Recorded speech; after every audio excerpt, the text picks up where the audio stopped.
Ikhwati fillah, wafaqani Allah wa iyyakum. Alhamdulillah, segala puji hanya milik Allah Subhanahu wa ta'ala, karena dialah satu-satunya zat yang berhak dipuji dalam setiap kondisi. Dialah yang telah menciptakan langit dan bumi, yang telah memberikan kepada kita berbagai macam kenikmatan dan karunia-Nya, meskipun terkadang banyak di antara manusia yang membangkang kepadanya. Dialah satu-satunya zat yang berhak dipuji secara mutlak. Adapun kita dipuji terkadang karena dua sebab. Yang pertama, karena Allah Subhanahu wa ta'ala sedang menitipkan sesuatu padanya. Ada orang dipuji karena harta dan kekayaannya, ada yang dipuji karena jabatan dan popularitasnya, ada yang dipuji karena keberhasilan bisnisnya, ada yang dipuji karena jabatannya, ada yang dipuji karena ilmu dan ketakwaannya, ada yang dipuji karena dia suka berbagi dengan orang lain. Tapi ingat, semua itu adalah karunia Allah Subhanahu wa ta'ala yang Allah titipkan pada hamba tersebut. Maka kita tidak boleh ujub, tidak boleh merasa hebat, karena semua itu adalah karunia Allah Subhanahu wa ta'ala. Yang pantas kita lakukan adalah meyakini bahwa semua itu adalah karunia-Nya yang sangat luar biasa. Allah berfirman, "Wa ma bikum min ni'matin faminallah." Tidak ada satu nikmat pun yang ada pada diri kalian, sekecil apapun itu, faminallah, melainkan itu dari Allah Azza wa Jalla.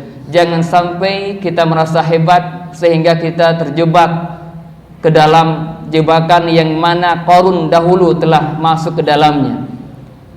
Ketika Qarun, Allah berikan karunia yang luar biasa besar, banyak harta yang melimpah ruah. Ketika kaumnya menasihatinya, dia malah mengatakan, qala innama utituhu ala ilmin indi. Dia mengatakan, sungguh apa yang aku dapatkan ini itu karena keilmuan saya, karena kepandaian saya, karena saya orang yang paling berhak untuk mendapatkan itu semuanya. Qarun lupa bahwa semua itu adalah dari Allah Subhanahu wa ta'ala. Maka jangan sampai seperti Qarun, hendaklah kita bersikap seperti Nabi Sulaiman alaihissalam. Ketika Allah anugerahkan kepada beliau kerajaan yang sangat luar biasa, yang tidak akan ada tandingannya sampai hari kiamat kelak, tapi beliau mengatakan, qal hadza min fadli rabbi, ini semuanya adalah dari karunia Tuhanku, liyabluwani aashkuru am akfur. Dia hendak menguji saya, apakah saya bersyukur atau saya malah kufur nikmat. Ini dua sikap antara Qarun dan Sulaiman yang bertolak belakang. Hendaknya seorang muslim ingat selalu akan sikap Nabi Sulaiman yang luar biasa itu. Jadi kita dipuji bukan karena kita hebat, tapi karena kita sedang Allah berikan nikmat yang hendaknya kita memuji Allah Subhanahu wa ta'ala karenanya. Yang kedua, kenapa kita dipuji oleh manusia terkadang? Karena Allah Subhanahu wa ta'ala menutupi aib, kekurangan, kesalahan dan dosa-dosa kita.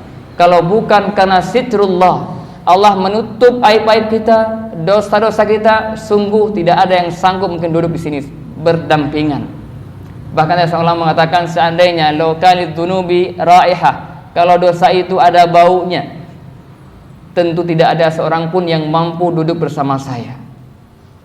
Maka hendaknya kita tahu, ketika kita dipuji itu bukan karena kita hebat, tapi rahmat Allah sedang meliputi. Ketika kita dipuji itu bukan berarti kita suci, tapi karena aib-aib sedang Allah tutupi. Maka jangan tertipu dengan pujian, tapi hendaknya kita senantiasa bersyukur kepada Allah Subhanahu wa ta'ala dengan hati kita, dengan lisan kita, dan juga dengan anggota tubuh kita, dengan amalan kita. I'malu ala Dawud syukra wa qalilun min ibadis syakur. Beramallah wahai keluarga Daud sebagai bentuk rasa syukur, wa qalilun min ibadis syakur, dan sangat sedikit hambaku yang bersyukur.